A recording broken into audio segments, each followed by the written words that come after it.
All right. Hi, everybody. I am talking to you from my home in LA, where I do most of my work. We are going to do finishing for broadcast, which is what I do. I do online work, and I am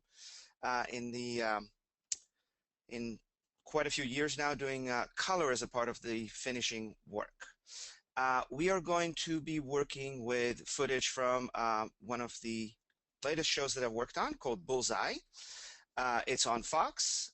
You can watch full episodes, and I highly recommend it.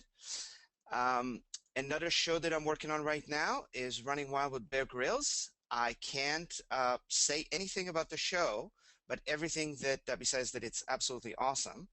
But everything that I will be showing you today, in some capacity, exists on this show.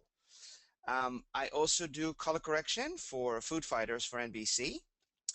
And I every year, twice a year, work on Dancing with the Stars, which is coming up, I believe. There we go, September 14th. And if you want to know more about the work that I do on it, there is some stuff on the Boris website where they kind of did a project story. Anybody wants to know, this is what I look like, by the way. Um, of course, I'm skinnier now. And if everybody wants to know a little more about me, then IMDb and a few more of the shows that I worked on. And enough about that. So let's dive right in. Uh, I Let's open up our first sequence. This is a sequence of aerial shots from Bullseye. They usually would do a few of these shots as transition between the different locations. And as I watched the show after color, I, in a lot of cases, noticed things, especially in aerial shots, things like this. I'm going to slide it over. So there's a lot of grain, a lot of noise on the shot. Usually the camera is moving very fast, or they cranked it up a little, or something. But it's there. Sorry for bouncing around so much. Um, Quick fix for that. Let's go to effects. My go-to tool set for fixing a lot of things is going to be in image and restoration, BCC image and restoration. I'm using BCC 9 and I'm using Avid 8.4. So noise reduction, that is a problem here. And I'm just going to throw it on, and immediately, I know we're all on computer screens, but immediately you can see how there's a lot less noise. I'm going to zoom in, and we can see the difference. That is such an easy way of playing with this. Um, let's go to the effect panel. Okay, so on the UI, you have spatial smoothing and color range. Play with both and see what works for your shot. See, that added a little more noise. They also have, if we go for this one, you can see a lot of the noise right here. Let's bump to our effect palette and noise reduction, and magic happens. A great thing that exists in a lot of the BCC plugins is the presets. I usually start with default and then play around with presets before diving into the actual parameters that you can change. Increased smoothing works really well, I found. And you can play around with smoothing, temperature, color range, spatial smoothing, and all of these different items, and you can turn sharpening off or on with other parameters. And then let me play this thing now that it has. This one, the render takes about 50 seconds for this little section, so I will spare you that. I know that we're looking at probably 5 frames a second, hopefully more. But the change is substantial. definitely a major drop in the noise in the picture. So that is one example of very, very quick and easy fix that I use all the time. Let's take a look on the next item. Okay. A very common problems in the type of shows that I work on, which are reality and reality competition, is there are multiple cameras and probably could be anything from 5 to 17 to 20. But then on top of all of those, they really love to add those GoPros, and they cut them into the sequence without any regard if it meshes in or not. And a big problem is that when I watch the show, my feeling is, oh, we're going from that great looking camera to this uh, teeny camera image, which a lot of times is less resolution. But the big thing about it is that fisheye effect that we get all the time with these GoPros. And here is my solution for that. Image restoration, lens correction. So we throw that on. Oh, we are pretty much almost there. Let's jump in. My go-to preset for all of these is GoPro Medium. And that pretty much gets me really close to where I want to be. Correction level. Let's lower it a little. Nope, other direction. And let's get that. Here we go. Now, so that is the outer ring, or right here if you don't like the rings.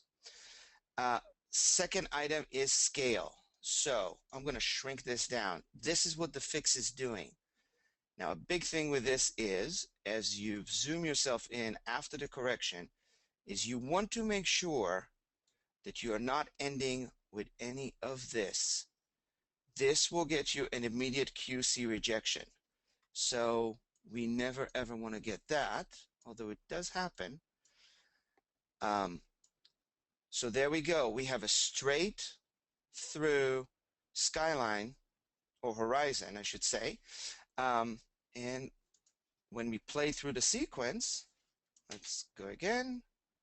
Oh, it's right there. And you know what? As I go through, oh, we have another one of these shots. So a quick and easy one is drag and drop. And this pretty much takes care of it. Maybe a little different correction here. And we are good. So this is a real easy fix for GoPro footage. There's this one as well. This might need a little more correction. So again, BCC image restoration, lens correction, and we're right here. We want to make sure this zoomed us out a lot. So let's make sure that we get as much of the image as possible without getting those black edges.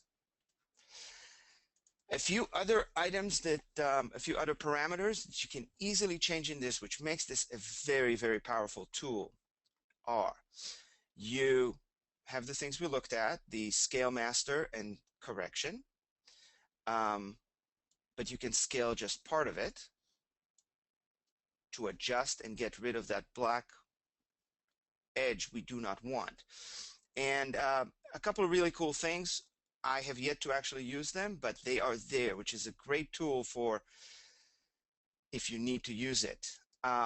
Vertical perspective and horizontal perspective, so you can really tweak where that lens correction falls, as well as you can pan through the picture and you can decide where the center of the correction happening from. I use it as correction, but as I look through it, it could have some really useful creative usage should you want to go that route. Let's take another look. Okay, so here's another quick sequence. We have our contestant up here for those watching at home, and she is going to be let go, and then she's supposed to throw this little bag into the bullseye. As I look through the sequence, there's a few things that really bothered me. The first one is this shot. I get that really, really curvy horizon.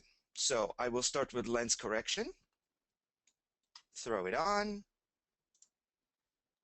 I will start with my go-to medium, get me pretty much there. And let's zoom her back a tad. Nope, she probably was right at the right place. So that's her. Horizon is corrected. But then there's something still wrong with the shot. So a lot of the BCC effects have this thing hiding in the bottom. It's called geometrics. And what we probably need to have is rotate 180 degrees. And now she's in the correct direction. This is something that happens a lot with GoPro cameras, and for something for you guys to be aware, is that a lot of times they mount them upside down, just for ease of mounting. So the tool for flipping it,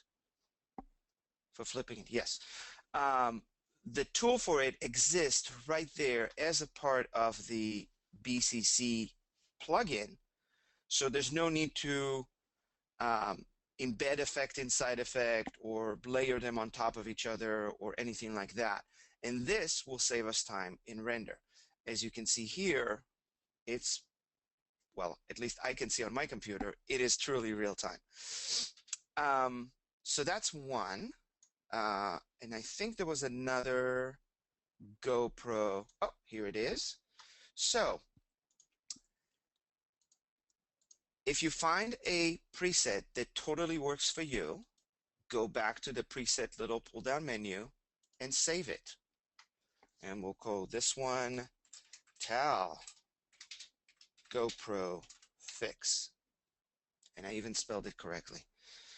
And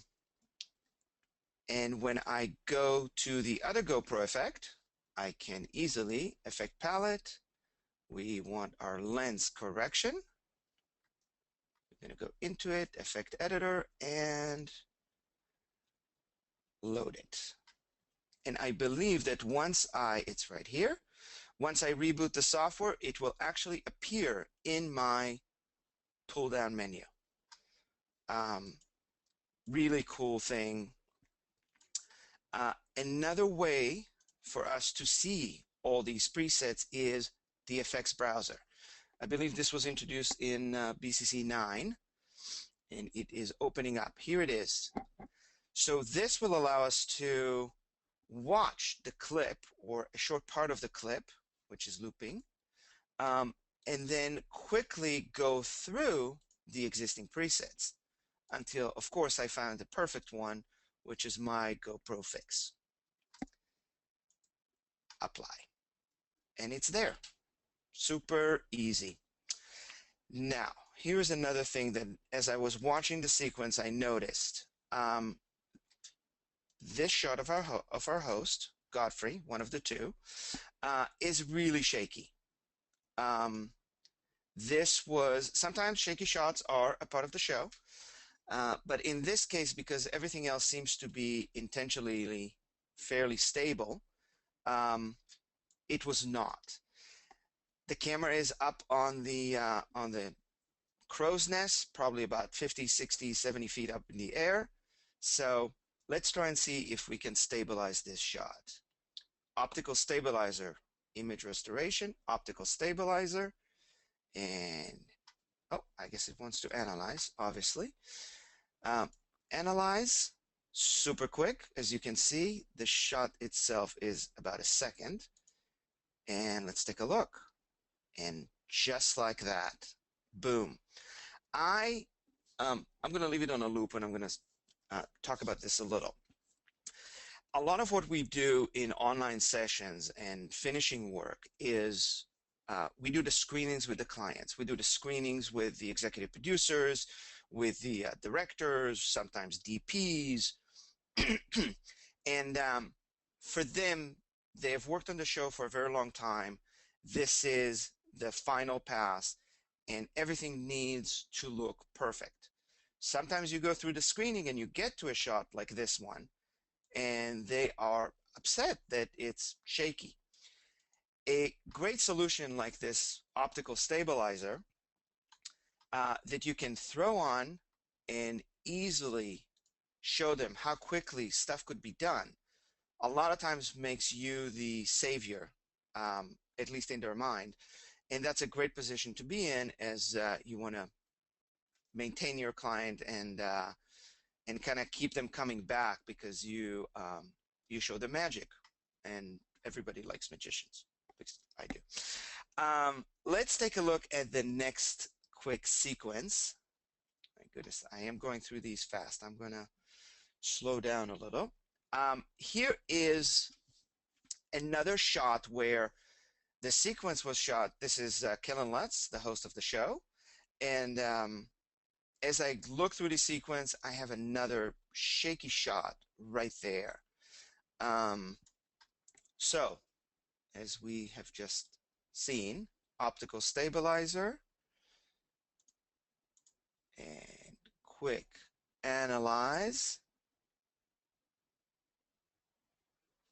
And I'm just going to be trusty. And it's there. Now, optical stabilizer gives you a few options. If the shake is really, really big, it automatically, as the shake is corrected, it automatically, in the post-processing, auto-scales it.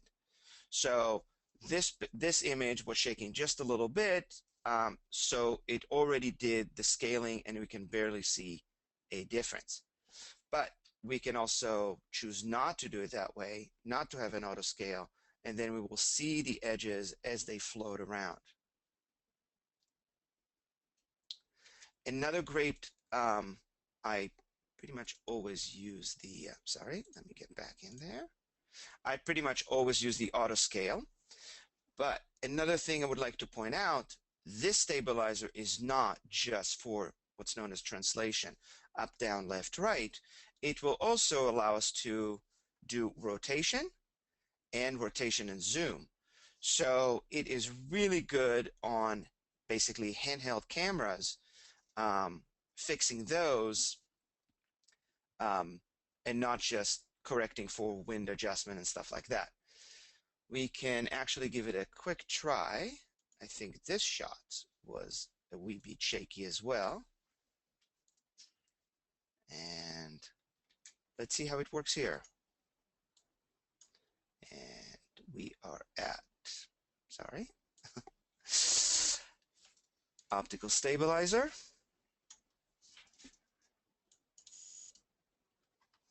Okay.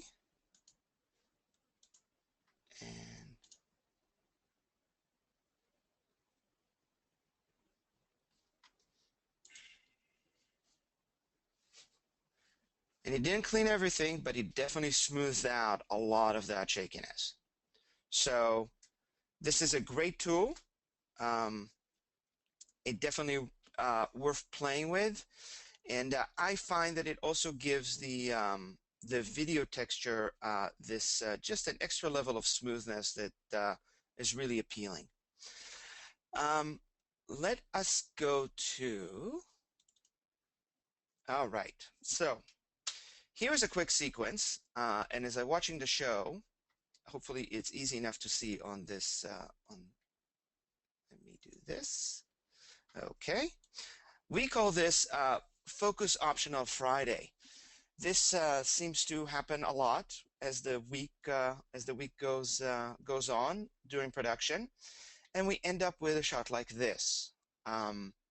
It is just not as focused as it should be. Go-to tool for that, BCC Image Restoration and Magic Sharp. and boom, immediately you could see, sorry about that, there we go. Immediately you can see how it already taking effect. This is, this would need some render to actually play. But I want to talk about the different variations that you can do here. In the presets, let's see what the effects browser is going to show us. It's coming up. All right, here we go. So there are 8 presets, 10 presets. Actually, there's 9. This one is mine. And you can bounce through. This will also show you the ones that I've looked at before. So let's pick this one is pretty good. Nah, suppress noise. This one's pretty good. I want to go through some of the parameters on this. You can choose the sharpening amount. What will happen is that you will get more noise out of it. So it is a balancing act of getting it sharper without adding too much noise. If I'll sharpen it a lot, this will decide where the sharpening will start and the radius of the sharpening. So it kind of pulls over the edges and make them harder. And then the important tool of noise suppression. Now you suppress noise, you become defocused again. So, or at least give it that feel of it. So if we go back to our default, which got us really close, and then a little bit of sharpen amount. This looks pretty good to me. Again, it's very, very difficult to really save shots that are out of focus. A lot of times a quick fix will be more than your client dreamed about. So you are, again, in most cases, become the savior. And the key with this is obviously have mistake-free shoot and mistake-free post-production process. But what I do and what a lot of us finishing online editors and colorists do is hide those mistakes that happen. So this is a great, great tool, the Magic Sharp. And what I wanted to point out is, as I was watching this, I was noticing that on this shot, I have what's known as some dead pixels. There's one here, there's one here, there's one here, and there's one here. Dead pixels are dead pixels in the camera sensor. Especially with these big productions that I'm lucky enough to work on. With all these cameras going out to the field and they're being hopping off helicopters or mounted on helicopters, and they're inside cars that are flipping over, or just shooting a host, sometimes the dead pixels in the camera sensor rear their ugly head. A lot of times they will be on that camera for the entire shoot day. Hopefully somebody caught it and fixed it overnight. But a lot of times, sadly, they don't. So you might find, especially in a remote shoot, that this, it is there almost throughout the shoot or definitely throughout the episode for that camera. A lot of times they stay in the exact same place, which is what you're hoping for. So here is another great fix for those things. Pixel Fixer. We throw it on, nothing happens, but then there is this little X right here on the corner. I'm going to switch to Effects Editor, and I am just going to throw it on. We can see it. Let me turn off. Sorry, bear with me here. We can still see a little bit of it. Let me zoom in so we can see it in action. What it basically does is copy the pixels around it to eliminate the problem. And it's gone. Let's do it for the rest of them. Now, usually if you are a normal fix or something like this, without this um, pixel fixer tool, would be to use Avid um, paint effect. What I find is that paint effect is pretty much impossible with this because it is very, very difficult to make such a small shape, make sure that it is feathered, and move it around easily. Uh, Pixel Fixer makes that basically super easy with this kind of X marks the spot, or plus marks the spot in this case. But I have more than one, so Pixel Fixer gives me 10 of these. Let's throw on, because we know we have 4 of these, and I'm going to drag it close but not cover it. And thinking, and here you go. Oh, sorry about that. Come to mama. All right, here we go. Nope, sorry guys. Here we go. Second one. And here we go. All right, I'm going to zoom in and it's gone. Slide over. And having those plus locators makes it super easy to see where you are.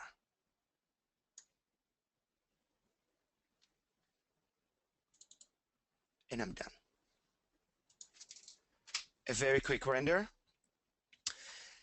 And basically I can drag this into my bin and name it as camera 3, highlight camera 3 in the sequence by changing it color. It's color of all the clips from camera 3, and then throw them on the picture. Make life real easy to basically fix 100, 200 shots in no time. Another really easy and good habit to do is save this preset. Call it camera 3 pixel fix, and you have it for the duration of the season. Hopefully they fixed it for the next day or episode, but we can never tell or know. So there we go. Those were our pixel fixers, and I'm just going to bounce between them for a second, just like that. And it even fixes very nicely on the moving part of the image. Because remember, there was one right there, right on his chest, that became his ear. And Boris FX really does amazing work here, handling that in the minimal amount of distortion or noise. Or it's a very clean fix, which I love, and it's indispensable tool. Okay. Now, here is another example. So another thing that happens a lot within online and coloring, especially on these kind of shows, which are they set up the scene and they roll. An interview happens, a chit chat with the contestants, the action takes place, and along the way, a cameraman decides to change the iris, or they left the camera in auto iris. And this shot is the prime example, or we'll give them the benefit of a doubt, a cloud came through. Either way, we get a sharp or semi-sharp drop in brightness on these shots, and this happens anything from 10 to 50 times through a show. Now, remember, it's great if we can catch all of those beforehand, but if you go through a screening and the client's like, now they know that they can fix auto iris, I do get the iris call. So here is a quick fix. we go to Flicker Fixer, BCC Image Restoration, Flicker Fixer, and I go to Frame Analysis, and I raise the time window to 20. What this basically does is the analysis of the frame, how the algorithm analyzes and balances the frame, is it looks at 20 frames before and after, I believe. What this does for us is utilizing this AVX plugin to level off or level a longer shot, because I believe that originally was built for flickering lights during the shoot, or a camera shutter going too fast or too slow. So let's take a look at it now. It is a lot less jarring.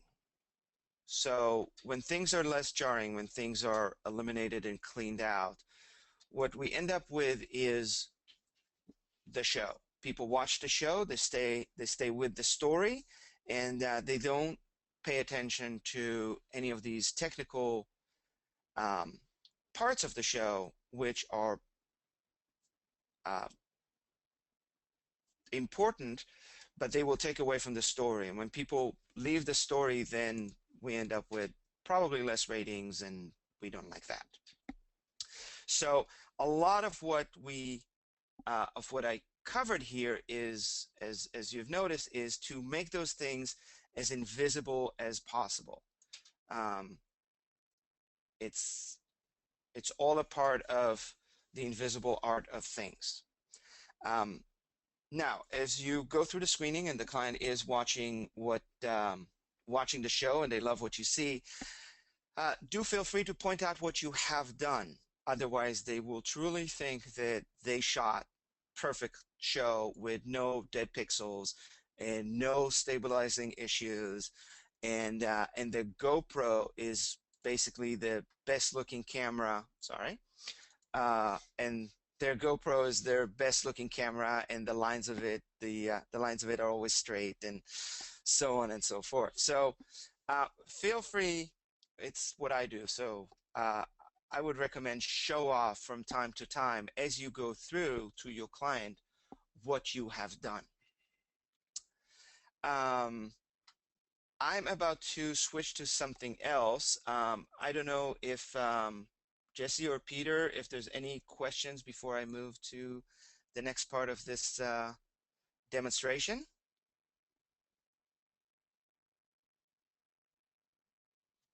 Okay. Why don't we go to some? Oh, go ahead. No, go ahead. Okay. Peter, is there anything you want to go over now? Well, sure. We can address a couple of questions if you like quickly before we move on to the next section. There were a couple of what should be easy ones. One, Tal, what are your system specs? Oh, that's a good question. I use the Mac Pro DevStar. It is loaded up nicely. So I have the 8-core, and I have 32 gigs. And I have the SSD startup disk, although all of my hard drive and all the media is being played from Lacy Thunderbolt 2 drive. Nice, nice. Here's another question. What resolution are you currently working in? Oh, we're looking at 7. The show is on Fox, so we're working at 720p. And I'm working at 8-bit right now just for the sake of the webinar. Usually I'm at 10-bit. Cool. Okay. So. Yeah, I thought it was HD. I answered that, but 720p. Okay, cool. Yeah, there were a few others in here. Some people had questions about using different hosts, such as Scratch and Vegas and Resolve, but I can answer some of that. I pretty much I work on Avid and I color in Resolve.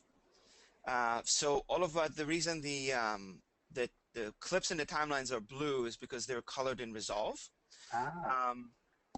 And I'm going to hide my desktop for a second. So Resolve is my go-to tool for color. I pretty much do all of my coloring in that. And I use Boris effects in Resolve. And I'll tell you which ones I'm using in Resolve. I use the lens correction in Resolve all the time for all those GoPros. So I basically bake in the lens correction GoPro adjustment as a part of the node tree in Resolve. And I also use the noise reduction in it as well. Resolve does have a great noise reduction tool. What I find is that the BCC ones have those presets in place, and a lot of times it's a quicker and easier thing to do. Another point regarding noise reduction on Resolve is Resolve is a free software. There's a free version, there's a paid version that's cost $1,000. The paid version, the biggest difference between the paid version and the free version of Resolve is noise reduction. So if you do have the BCC package installed, which you guys can jump in and tell me, I can't remember what the cost for it for OFX, but it could be you get a lot out of the BCC package in Resolve. So it might be a way to go to get that noise reduction in there just as a cost effectiveness factor. So you have those great presets already built in, and you can have all those other effects as a part of Resolve as well. So very interesting. Here's one final question, Tom. Yes. We had a look at the Magic Sharp filter, and my own personal view on this is the Magic Sharp produces not only cleaner results, but we can also push the filter harder and pull more detail contrast out of the image. But one of the big things that I've noticed is when compared to a typical unsharp mask filter, Magic Sharp doesn't suffer from the ringing artifacts that you find inside of an unsharp mask. For instance, an unsharp mask will create those black and white contours around detail contrast and really push it. Magic Sharp doesn't do that. Plus, it gives you like many ways to work with the filter to pull sharpness out. So with that, what are some of the reasons why you would use the Magic Sharp over an unsharp mask? Other than that.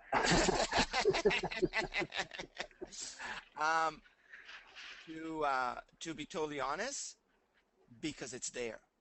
Gotcha. So as I said, my go-to group of tools is in that one folder, and I didn't really, it's been a while since I used the unsharp. I pretty much just go to the Magic Sharp and throw it on, and minor adjustments, and I move on. Yeah, you're used to it now.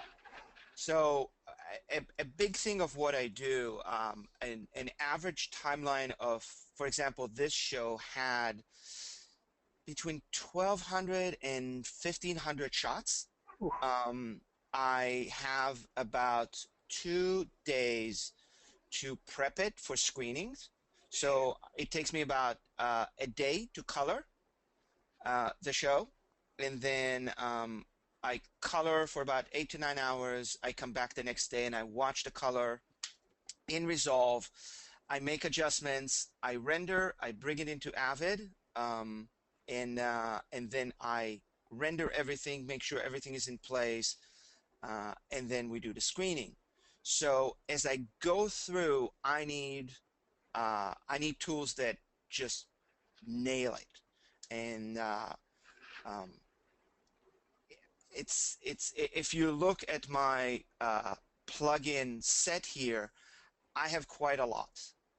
So I have my go-to tools, and I stay with those. And as I go through, as I do things repeatedly, I always try and tweak it. I always try to learn if there is a better way to do this, if there is an easy way of doing things. If there's a way that will save me 2 clicks per shot, I'm very happy with it. So I call myself a very lazy person, I try to make my life as easy as possible. So when I find a tool that works, I stick with it, and then I constantly look at uh, with every software release.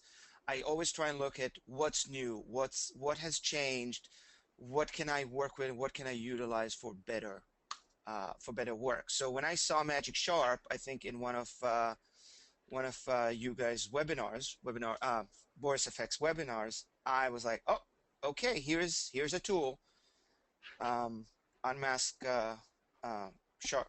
So there we go. That's Cool. kind of Cool. That makes perfect sense. Well, thanks, Tal. I'm going to hand it all back to you now and mute myself again and let you continue on with the rest of this wonderful webinar. all right. Thank you. So as continuing on what I just said, one of the things that I do a lot is we find that we need to blur things in the frame, and I need to clean things that shouldn't be there. A couple of years ago, for the first time, I saw a great demo of Mocha by Imagine Your System, now a part of Boris FX, and the demo was showing a piece of footage from a feature film, and Mary Poplin, who was the demo artist, did an amazing job of removing a man from the shot. But it seemed to me at the time as something very complex, something that the big boys do, something that will just not really be applicable to what I do. Is, I got to go through 1,200 shots. I have 2 days, maybe 3 days, if I'm lucky, 4 days to go through a show. It's just not going to happen to go into something as what I saw at the time as very complex piece of software. Flash forward to about 6 months ago, and I saw it again, and it really, especially when they were talking about the merging with Boris FX, really piqued my interest, and I started playing with it. I watched quite a few of the videos on the website, and I also saw another demo with Mary Poplin. Thank you, Mary. And then I started realizing what I can use it for.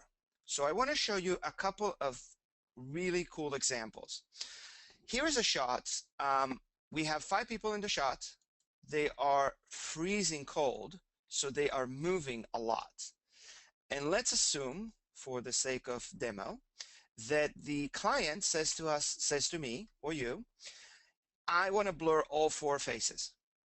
Now, this would be in a regular situation, a fairly simple thing to do, but kind of painful.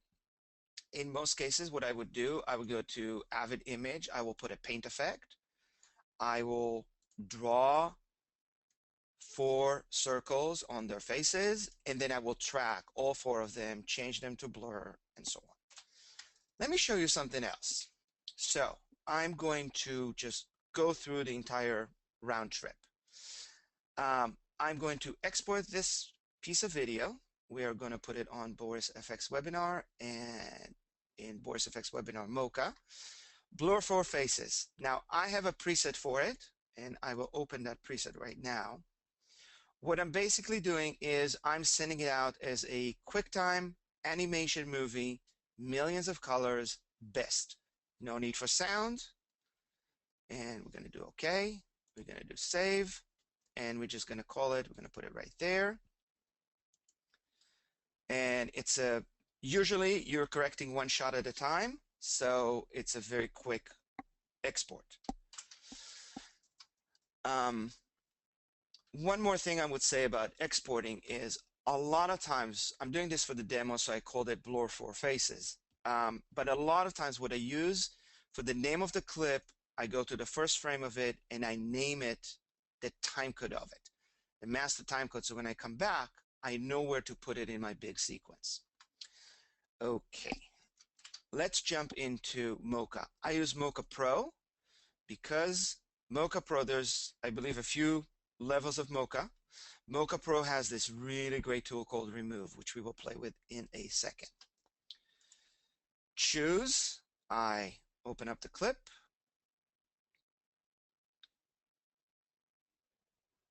My drive is spinning up or down, so bear with me here.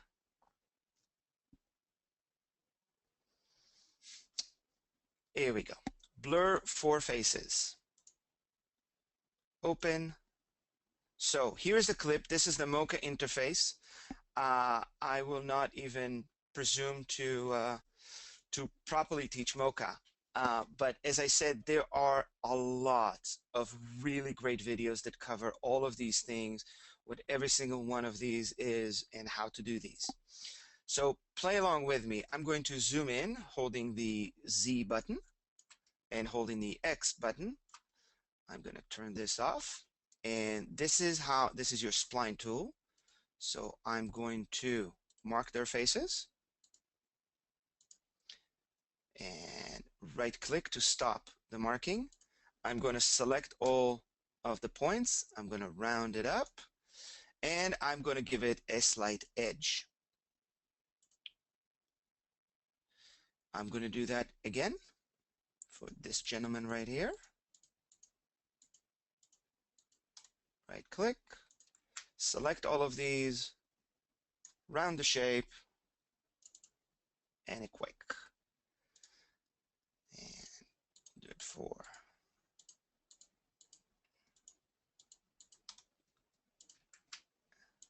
round the shape, and a quick order, and here's this one. Now, I'm only doing it on one frame. And let's move this one over here. Okay, so now I have my 4 shapes. And this little thing marks that there's a keyframe right there. And the next thing I will do, I'm going to track. It's a very quick tool. You also might have noticed that I did not turn off my Avid. What I did is just hide it. So Avid is open in the background while this is tracking. And we're going to just look at those tracks one time. Great. Absolutely brilliant. Love it. Next thing I'm going to do is I'm going to select all 4 of these, and I want to see the mat. And I want to see just the mat. So here are the 4 people. I'm done. Let's export render shapes. I'm going to do all visible, bicolor matte, save it as a QuickTime, choose where it goes. I'm going to name it the exact same name. So if you had a timecode before, click on it. It will put it right here. And I'm going to call it matte. Save and OK. Here's the thing to turn off is keyframe every. Turn that off and OK.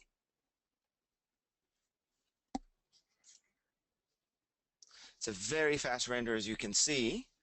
And I am just going to, before jumping back into Avid, I want to do one thing, and it is to make sure that I've actually rendered it correctly and I see all 4 faces.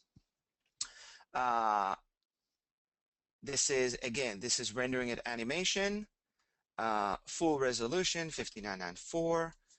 Let's close this, close my QuickTime, and I'll move this out of the way. And let's go back to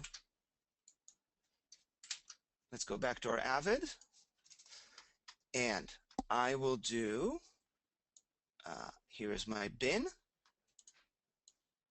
and here is my mat, and I'm just going to drag it in. It will import it based on your previous import settings. And I'm going to edit it into my sequence. I added 2 layers, Command Y, and here is that one. I'm going to leave an empty layer in between. And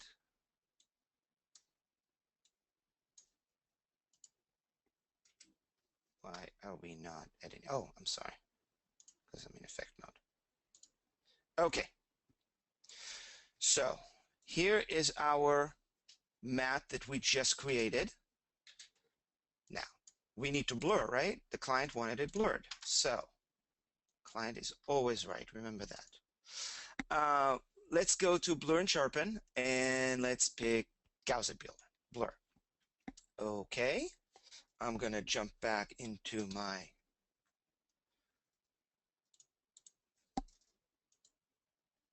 and here we go, single monitor. So here's our blur. Here's our matte. So normally what I would do is use Avid, basically matte key. Super simple. I throw it on, it's there. What I found is that I prefer to use, especially for these ones, I prefer to use Boris composite. And I'll explain in a second. So in Boris composite, because we're standing on the title, basically on the key layer, we are going to apply a title matte, and we are going to do normal, and we are going to use filter layer. So, and of course we're going to invert it, and we are done. Now the client says, you know, this is really great, but we need to blur their faces more. Now, if we were, there we go, bad boy. If we were in the Avid paint tool, I would have to select every one of these faces, go in, change the level of the blur on them, make sure that I don't have any keyframes along the way where my tracking has failed me and I manually corrected. And those of you who are blur know exactly what I'm talking about. Instead, all I need to do is go into the Gaussian blur filter and just raise it a little bit, or a little less, or do whatever I want in the middle, or replace this blur altogether with something else. Another handy side effect of using the Boris composite is that it has all of these extra tools. So there's Pixel Chooser, which we will not get into, but it is extremely powerful tool for creating masks. So you can minimize the effect after the effect. We can, there's of course the many modes of compositing this in. So the tools are at our fingertips, and they're already in place. They're already a part of the effect. So as I was saying to Peter, I go for the path of least resistance. So I start with something, but then as I go and repeatedly do something, I can go in, and as I learn the process, as I learn what I do, as I learn what the effect can do, the plugin can do, I can improve on it. So if the key here is the key is good, but we want to adjust it a little bit, we can easily because you actually have key adjustment. So you want to tweak those edges a little bit, the power is there for you. So that is a very easy way of doing this. And let's go to another example, and I'll be very quick because apparently I'm running out of time as I'm looking at my clock here. So this is a prime example of a screening experience. So I'm screening the show with the clients, and they say, oh, the show looks amazing. We absolutely love your work, as all my clients always tell me. But you know what? Production really, man, they painted this bullseye. It's like, is there anything we can do about these? So my usual response is, let me see what I can do. That way you're not committed for a fix that might look bad, and then you come back and don't look good. And we always want to look good. So I said to this client, let me give it a try. And here is what I did here. Let's export this quickly to our mocha folder. And here we go. And the next thing, we're going to open our Mocha Pro, and we're going to start a new I'm going to select a new piece of video, Bullseye for Paint, 111 frames, and I'm going to mark something that is very defined within, but you don't have to be dead accurate on this, by the way. Let's round it up. Let's give us that border. This, by the way, is a view of specific zoomed in keyframes, points of Bezier. Again, not going to get into that. I'm at the beginning here. I'm going to lose this extra keyframe I created, and I'm going to track. Now, normally I would attempt it with Avid Paint Effect. I would try and steal this piece of color to this piece of color to cover that, but it could take hours. And I have a very good rule personally, and it is the 15-minute rule. Basically, if you can't do it in 15 minutes, do it later or send it out. So here's the track. And what I'm going to do now is I'm going to enlarge this to actually be the gray, because the gray seems to be okay on those paint marks. I'm just going to make my shape a little smaller here. And I was working on the wrong keyframe. Okay, here we go. So this looks pretty good to me at this point. We should probably move this one a little in and these two a little in. Okay, so next step. So we tracked one layer and it has one keyframe. I'm going to duplicate this layer, Apple D, select layer 1, and I'm going to jump to remove. I'm on the first frame of the sequence, and I'm going to say create. What that just do is it created a still frame right here inside results folder in the mocha folder where we were working. We kept our stuff, and then result and clean up Bullseye for Paint. It's a TIFF file, and when I double click it, it opens me directly into Photoshop. That's just my setting. And now I'm going to clean this one frame in Photoshop. So I select it. Shift F5 would be, you can do content aware or pattern, which I prepared in advance. I use 90%, so some of that natural texture of the shot or the frame comes through. Let's do this one. Here's the red one. And here is the blue one. So I had about 80 of these shots. So that's where I have my pattern prepped. So now we have a much cleaner image. I'm going to save it. I'm going to close it so I know it is saved. And I'm going to hide that. It actually changed the one frame that Mocha created. So I'm back to Mocha. I'm in remove. I duplicated the layer, which is my way of handling these things. Another thing you want to use is use clean plate exclusively. I'm going to turn the wireframe off so you can see what I call the magic. And it's doing it on the shot. The camera is moving, and it's there. And as you can see how quickly this render is. I highly recommend, again, going into the Mocha Imagineer System Boris Effects website and looking at these videos, because there's so many tools in here to make this a perfect track and a perfect cleanup. I go through 1,200 shots, so I need these things done, and I need them done quickly without really giving up on quality.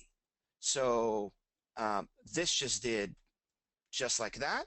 We are going to export rendered clip.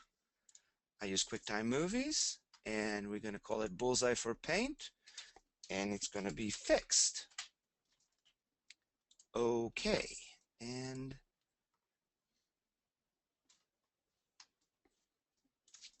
let's hide Mocha. Let's jump back into Avid. We are going to bring our bin into the frame for you guys to see.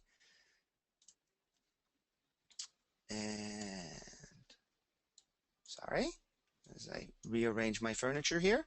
Paint fix, drag it in, or press import.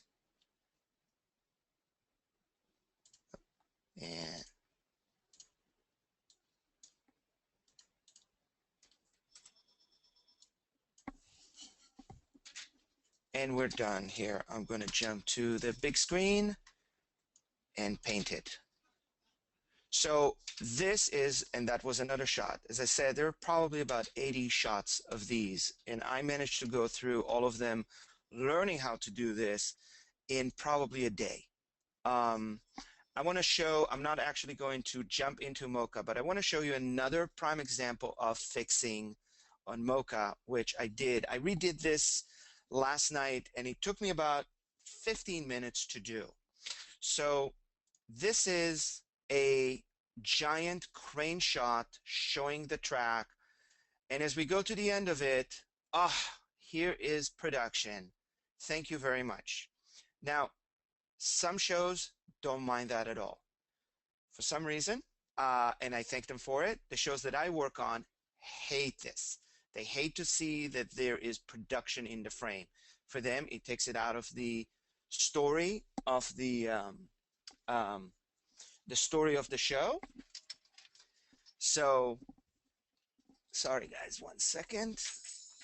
It takes them out of the story of the show. So, as I said, in any other way of cleaning this, if you try to do this in Avid,